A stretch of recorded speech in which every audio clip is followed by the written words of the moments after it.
1-1 against the Congo, and that was a penalty in the 93rd minute converted by Chris Wood. Didn't score against Oz. Should have shipped 6 in that game. Didn't score against Greece on the weekend. Darren Bazeley joins us ahead of Ireland tomorrow. Ireland tomorrow then, and this is your 8th match in charge. I was fascinated at your comments after the loss to Greece, talking about belief, Darren, and saying that this team needs to get more belief. Just talk us through that. What exactly are you saying? No, I think they've just got to believe in each other that we're capable of winning games. You know, in every game that we play, we've had really good patches of play where we've outplayed opponents, you know, and done really well and got ourselves into really good areas of the pitch. You know, and what then's let us down a little bit is that final ball, the cross or the finish where, you know, maybe potentially, you know, we're working so hard to play a certain style of play to get to certain areas, and we haven't really gave ourselves the reward of actually the final piece of the jigsaw, which is obviously scoring the goal. So I think we're getting close. We're a very young team with a lot of potential. We're going to be a very good team. And you look at the stats of the ages we have and the caps that we're starting to build in amongst the squad, and not just caps, but actually games against good opposition, good challenges against, you know, good, like right now, highly ranked European teams. And all these games, you know, they're collecting lots of sort of like battle scars that they're going to carry with them. And that's experience, you know, and eventually it's all going to come together, and we're going to start to turn that into positive results.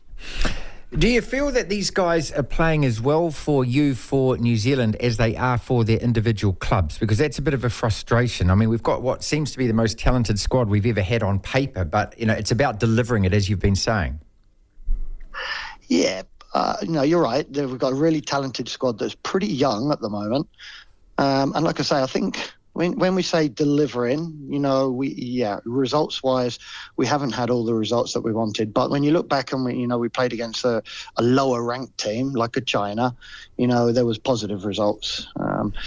But, you know, when we're playing against the highly ranked opposition, you know, that we have done with Australia and Sweden, you know, and even Greece to an extent, even though I felt like we matched Greece in lots of areas of the game, there's been lots of positive parts of the game. So, yeah, I mean, the next, we don't go into the games not trying to win. You know, the players are so competitive. You know, they try and win everything that they do. So we're going into these games trying to win, but it's not easy. You know, we're coming up against some really good teams, and we're not doing the hard stuff, but we are picking games now that are challenging and more of a test than potentially some other fixtures where we could potentially, you know, have an easier time of it. But and like I say, I think playing all of these games will be great for us in the long run. We are very close to getting positive results. Like I say, in each game, we've had some positive patches of play, some good moments. You know, we're starting to get into some really good areas. And we have got some good players that, you know, those final moments will come. What sort of team are you expecting Ireland to put out, given the fact that they aren't qualifying now for the European Championships? Are they still going to play a strong side, do you know? Yeah, they'll still play a strong side. So, I mean, they're playing at home, so there'll be a big crowd here at the Aviva. So, you know, they've got a good squad. They've got 7-8 players playing the Premier League.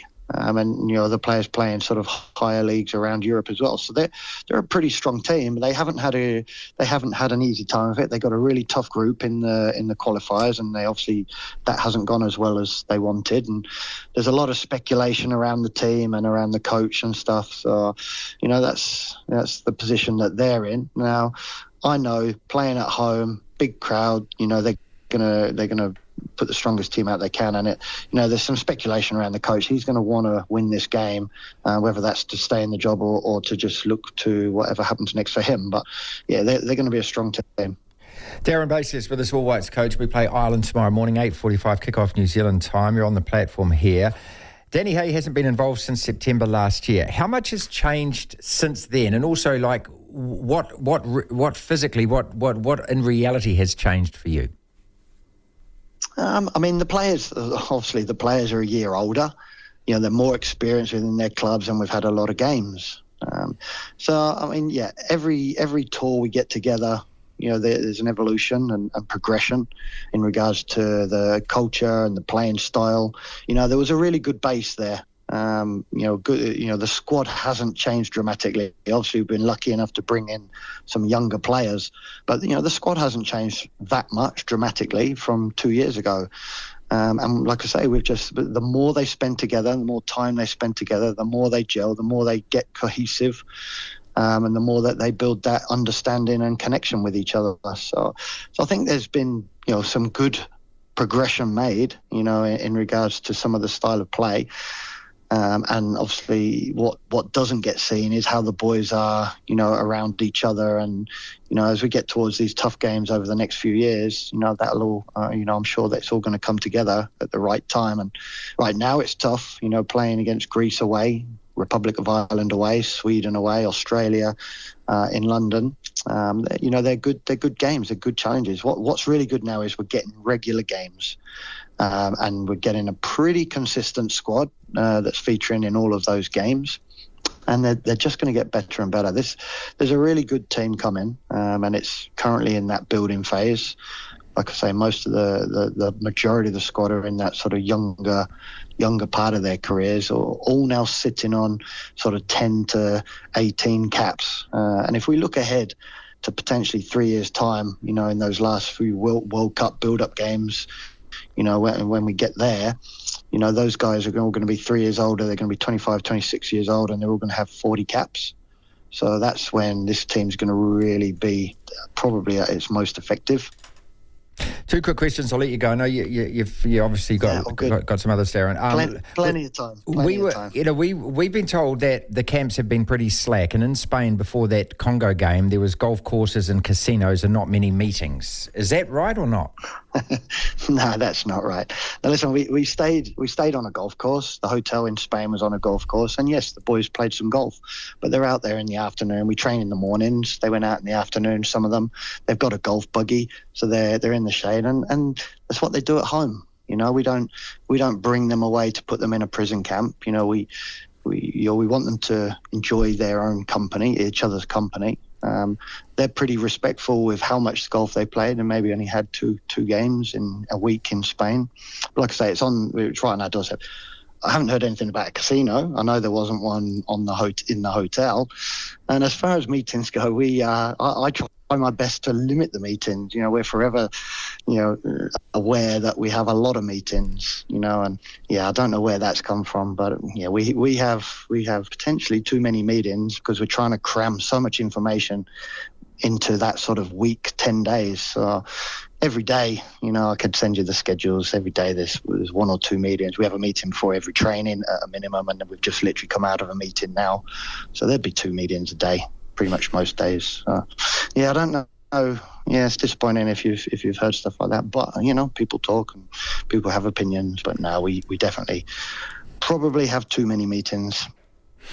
Fine, and all the very best for tomorrow, of course. I love this team. I've always loved this team. You know that, Darren. Just in terms of what your job is and the difficulties around it, and Yitka has the same thing, isn't it? It's just trying to get games. It's trying to get all of these guys together. And if you looked at any other sports team around the world, having to corral all your players from just about every single continent where they're playing and get them together with such limited playing time, that's always going to be a challenge. And it's always something that I suppose you've just got to live with and work with regardless, don't you?